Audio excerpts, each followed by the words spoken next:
น้องสายเจ้าบ่ได้ซอยเลยบ่โอ้ส่วนหลายมีแต่เบียกผู้หญิงนี่เนาะมีที่เฮ็ดให้บ่4 คนเจ้ามีแต่ติบเบียบ่กินข้าวบ่กินน้ำกันเลย หลังจากช่วยเขานึ่งข้าวน้องก็สิปัดกวาดเฮือนซานเป็นยังเฮือนเจ้าทางนี้คือใหม่หมดเนาะเฮือนเจ้าไผไหม้บ่อ้าวแล้วแม่นบ่ได้จูดล่ะไผไหม้เฮือนเจ้าขิวไปไผลูกเองบ่อันนี้เป็นเฮือนครัวตะกี้บ่ไผยังไผพานี่ไผนี่แหละมันไหม้แต่พี่โอ้เฮือนครัวเจ้าไหม้หมดเลยโอ้ทุกคนปลอมตาสังเกตลองเบิ่งเลยทุกคนเลยนี่ไฟไหม้หมดทุกคนเห็นบ่พี่น้องที่จะเป็นพุ่นครัวนี่ไหม้พี่น้องอันนี้เขาเจ้าเฮ็ดไหม้อันนี้เฮ็ดไหม้บ่นี่บ่โอ้ไข่ที่น้องได้ทันแต่สำนีพี่น้องอันนี้น้องเอานำมาที่ไซหดคือมันดับไว้น้องยังน้อยๆบ่ยังจำบ่ได้เนาะตอนนั้นก็คือเจ้ายังมาทันเอาพัวตอนไฟไหม้ซาวเซ็กซาวเลดซาวเซ็กไปใส่คือบ่เห็นเลยเสิร์ฟไปเห็นงาน พี่งานอยู่ไสจุดมันก็ต้องเจอไอ้พี่เลยเดือนนึงเท่าไหร่น้อง3 ล้าน3 ล้านซอกไอ้น้องคือบ่อยากไปเห็นงานพี่น้องผู้บ่าวบ่เจ้า2 คนนี่น่าสิมีแผนแหละตามข่อยเบิ่งนี่โอ้อยากไปอยู่แต่ยังบ่มีรถสิไปแม่ น้ำมันแพงเนาะอยู่บ้านเจ้านี่ลิตรนึงเท่าไหร่เขาเจ้าขายนะเดือนหนึ่ง50,000 50,000เนาะโอ้บ้านตะเลง70ได้เอื้อยกับน้องนี่แม่นผู้ใดงามกว่าถ้ามักเอื้อยก็เอาเอื้อยถ้ามักน้องก็เอาน้องได้ถ้าเอาน้องก่อนต้องเสียให้เอื้อยอีก10 ล้านเลยทุกคนเด้แม่นบ่ตามประเพณีบ้านเฮาผูกแขนไปพร้อมได้โอ้ถ้าเอื้อยเอาก่อนก็คือน้องก็บ่ได้เสียได้นี่นั่นโอ้คำพูดได้เอาช้อนเล็ดนี่เชียร์ชัด เสีย10 ล้านไก่ตัวหนึ่งผูกแขนอีกเอาบทช่องรถเอาบทช่องเลยเนาะ ไม่แบบว่าน้องเอาก่อนนี่ไม่แบบในบ้านมีเนาะแล้วก็เชียร์ให้เอื้อยแล้วเนาะบ๊ายบายเด้อน้องอาชิกลับแล้วบ๊ายบาย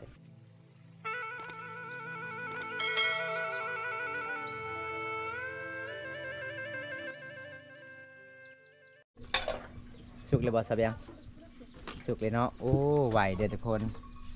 ตอนนี้น้องนึ่งเข่ามันก็จะสุกแล้วบรรยากาศยามแรงๆสาวลาวบ้านหอมดำรงชีวิตยามแรงๆเขตชนบทบ้านเฮาทำแบบนี้เด้อทุกคนปลาไหวเนาะมวยเนาะคันหวดนี่มันก็สีสุกยากเลยทุกคนนี่โอ้หอนไฟตรวจเลยจับเลยบ่มอเลยบ่ว้าวโอ้มีของดีและเสบียงในแบงเลยเด้อเสบียงเลย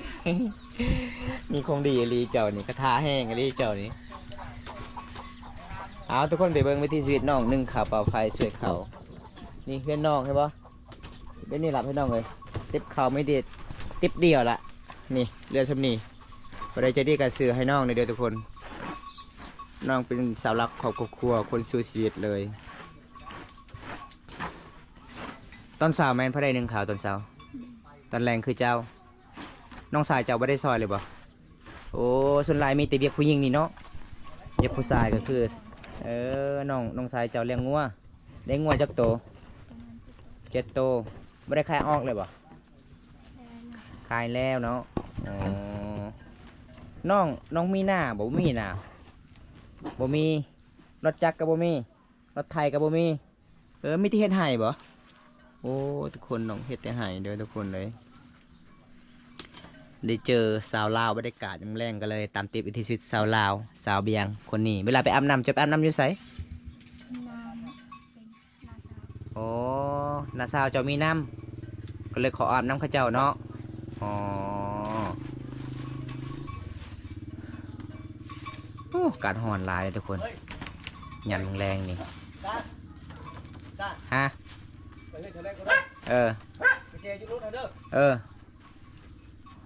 โอ้4 คนกินติ๊บเบี้ยวบ่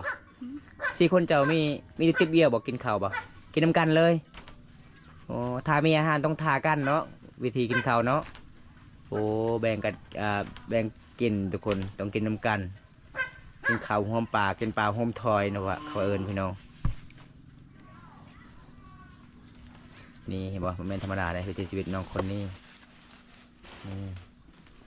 กับว่าไว้อยู่ในเทิงนี่เขตชนบทเขาว่าเป็นย่างเนาะเวลานึ่งข้าวเป่าไฟแล้วต้องเอาไว้อยู่ในเทิงเพราะว่าให้เด็กน้อยเหยียบบ่ได้ทุกคนมันพิษหีดมันคลำหีดเดี๋ยวพี่น้องก็เลยเก็บเอาเวียนไว้กระสอบเก่าๆกับยาแบบน้องก็เคยช่วยเขามันคลำเลยทุกคนประเพณีบ้านเฮาหลังจากช่วยเขานึ่งข้าวน้องก็สิปัดกวาดเฮือนซานโอ้ยสุดยอดเลยเด้อทุกคนสุดยอดหลาย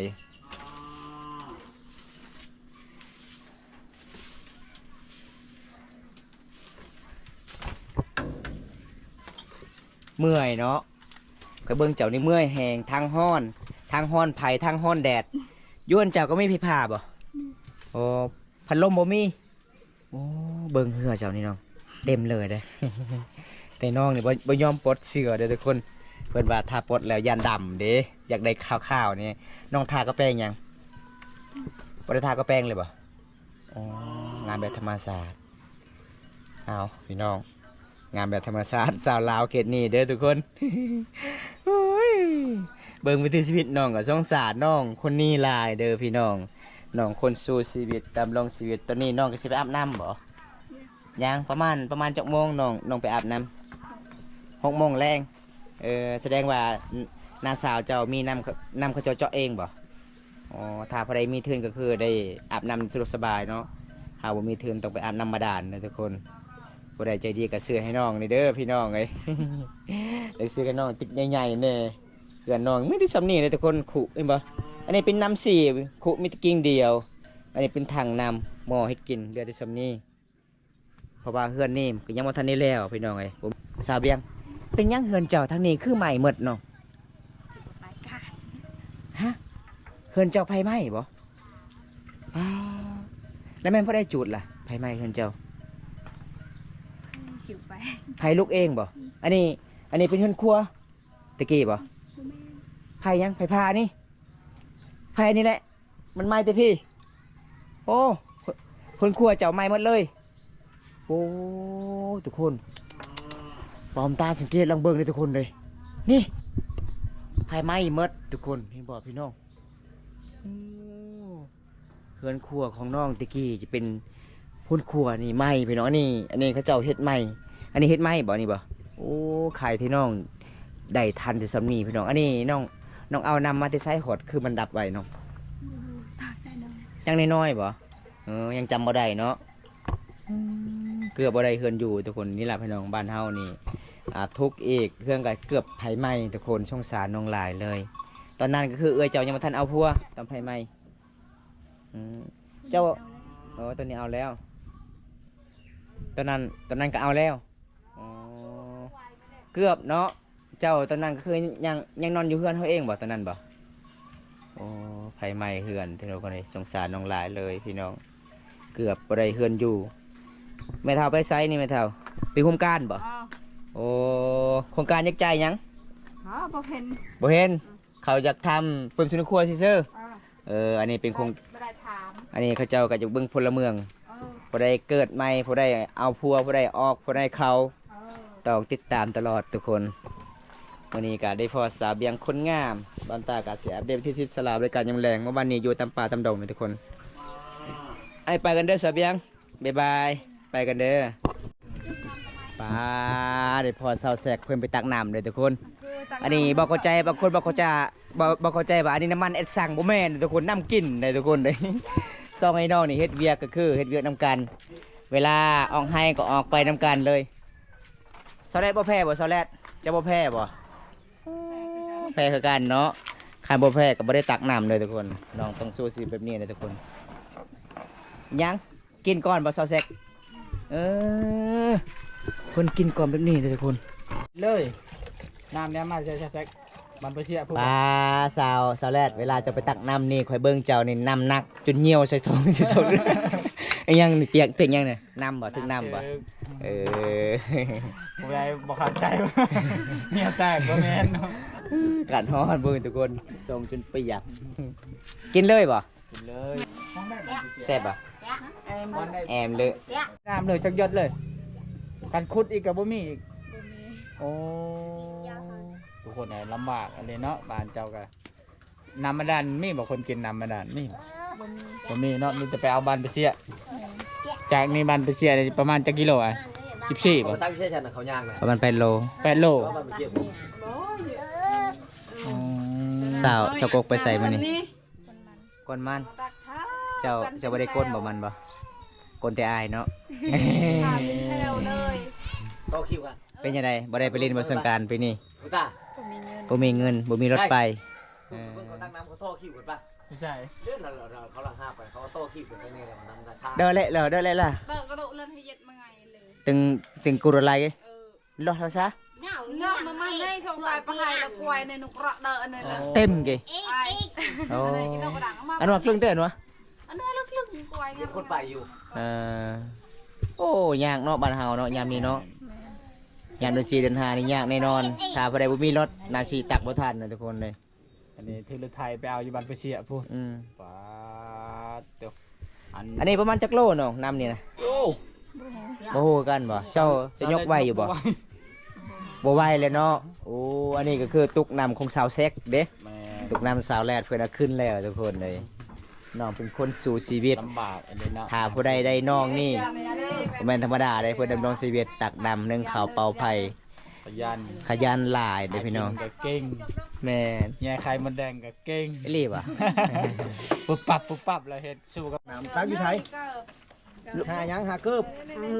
เกิบพี่ หลังเห็นเธอเลย เกิบบุญเป็นคู่ใช่ไหม ลูกสาวบ่มีแม่เฒ่าเจ้าบ่มีลูกสาวบ่เออมีแต่ลูกชายเนาะ ไอ้บอลเอาน้ำน่ะ เพิ่นไปตักน้ำทุกคน บอลก็ไปเลยเราเอา อืม ประทาอยู่บ้าน แม่เฒ่าเพิ่นไปก่อน เล่นผิวนะทุกคนบ้าน ยามแรงๆบางคนกลับมาแต่แรงงัวอยู่ไสแบเจ้าสแลดคือบ่เห็นแล้วแบจะด้นเลยเด้ท้ายเลยบ่ยัง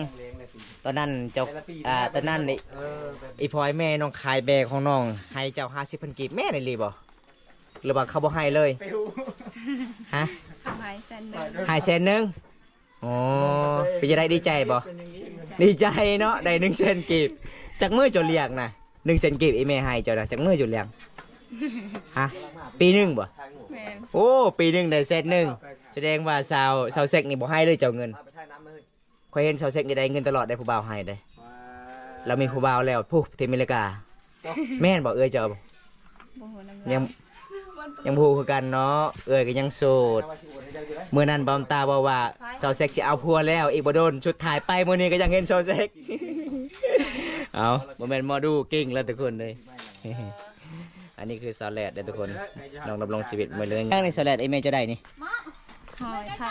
โอ้ได้หอยเนาะมีหอยมีกบมีเขียด บัตรกันเนี่ยในรอซิมนี่แหละ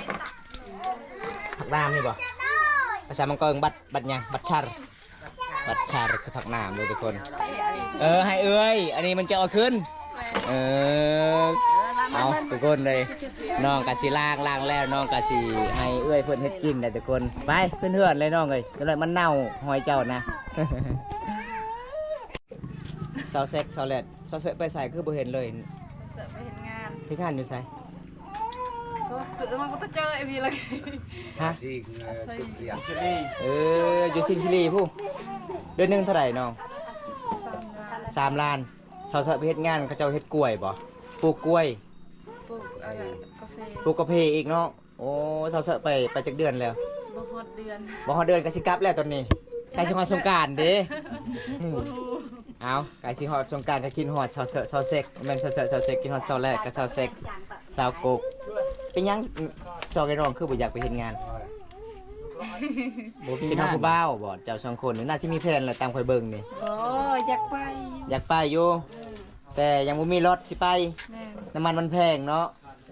อยู่บ้านเจ้านี่ลิตรหนึงเท่าไหร่เขาเจ้าขายนะ เดือนหนึ่ง50,000 50,000 50เนาะ โอ้บ้านตะเลง70ได้ แม่น บ้านข่อยนี่25ไปซื้อโลดตอนแรงนะ อันนั้น ลงทุนซื้อโลด จอกเดียวนะ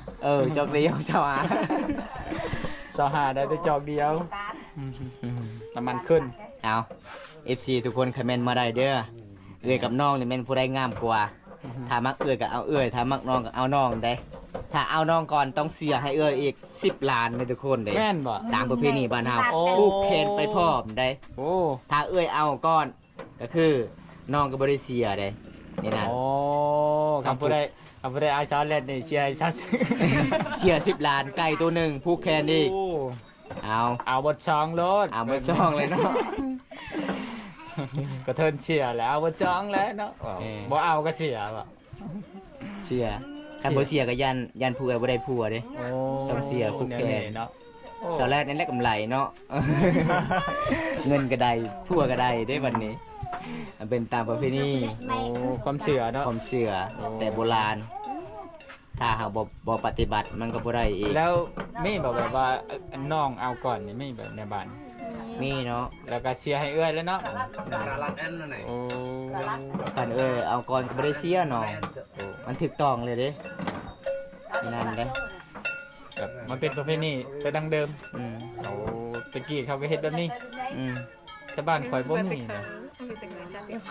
แต่ก็ค่อยสังเกตลองเบิ่ง2ไอ้น้องนี่ทรงผมสีผมนี่มันต่าง จะเป็นแต่เกิดเลยบ่สาวแรดทรงผมเจ้าคือทรงผมพลัง แล้วย่อม สีทองยอมเอา อ๋อ อ๋อแสดงว่าเจ้านี่มักผู้เบาคนเรื่องๆเนาะ อ่าเป็นจังบาชายในผ่านแล้วเนี่ยผม ผ่านแล้วไปเป็นผู้เลยได้ ผ่านไปเลย เออ ทุกคนเมื่อนี้บรรยากาศยามแดงๆเนาะทุกคนก็อากาศเชียนหอนเลยทุกคนเลยเริ่มเย็นแล้วล่ะจากอย่าง ไอ้มาไม่ได้กินข้าวกันน้ำเลยบ่กินอาหารยัง ตับมังคุดตำมะกุ้งแม่นผู้ใดตำนะ ข่อยเอง เจ้าบ่แต่เป็นยังจนแนมหาเซาเซ็กนะ จะเสร็จเป็นมืออันนะผู้แนะนำเด้ โอ้ยผู้แนะนำซ้อนน้อง ปุ้ง โอ้ แล้วก็บ่ได้ซื้อมะฮุ่งนะ ข่อย เจ้าซื้อบ่เจ้ามีเงินเนาะฮะ จะได้เงินมาแต่สายซื้อมะฮุ่ง เงินไอ้ไซไหน ไอ้ไส้โอ้คอยได้ขึ้นเบาแก้วเคยตัวมันบ่แม่นแล้วระวังนี่น้องเอ้ยถ้าว่าเบาแก้วเวลาให้เงินก็บ่ต้องเอาเด้อถ้าเอานี่เพิ่นยิกจีบหรือใดแต่ระวังโลด เบิ่งสิน้องเจ้าของหมวกแดงนี่ล่มยิ้มตลอดเลยได้กันเราแบบผู้สาวสิเอาเงินยิกจีบโลดพี่น้องหยอกเราทุกคนบ่แม่นเรื่องจริงเฮาก็สงสารเป็นนี่ถ้าเฮามีเงิน10-20,000เฮาก็สวยน้อง แบ่งปันกันเนาะ แบ่งปันบางคนก็บ่มีเน็ตเขาก็ซื้อให้เน็ตบางคนบ่เข้าใจเน็ตคือหยังก็คือบัตรเติมเงินเด้อทุกคนเลย อินเทอร์เน็ตนั่นแหละทุกคนเลย แม่นเอาทุกคนมื้อนี้มีหยังล่ะเด้อพี่น้องไปเยี่ยมไปยามสาวแลดสาวแซกมื้อนี้บ่ได้พอแต่สาวกกกับสาวเสอะสาวเสอะมังนัดเพิ่นก็โอ้เพิ่นปลูกหลายเด้มีแต่ใหญ่ๆตุ้ยๆเลยมังนัดน่ะงาม เ